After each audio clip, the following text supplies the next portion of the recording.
Bueno, 57. Horik edo honetan, ematen digute karen logaritmo amartarraren balioa, eta eskatzen digute kalkulatzea beste logaritmo batzuk,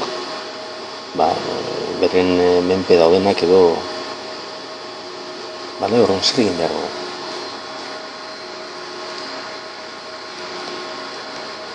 Kalkulatzeko hau, propietateak aplikatuko ditugu, eta ongotan, zatiketarena da logaritmoen kenketa bihurtzen dela. Logaritmo karena da 14,4 ken eta 100 bere logaritmoa bi denez, ken bi, bere emaitza 12,4. B.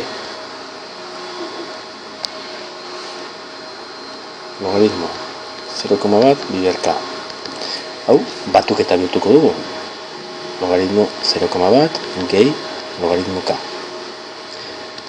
Logaritmo 0,1 da logaritmo bat zati amar. Hau da, minus bat, gehi logaritmo k.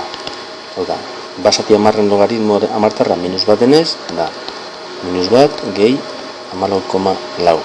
Hau da, 13,4. Urrengoa. Erroba daukagu. Erroba urteten dau, hiru hau urteten dau zatitzen edo bateren ipiniz. Logaritmo bat zatika. Hau da, bateren bider. Logaritmo bat ken logaritmo k. Logaritmo batarena 0 da. Beraz da, minus bateren bider 14,4. Eta muten dau, minus 9,8. Eta amaitzeko,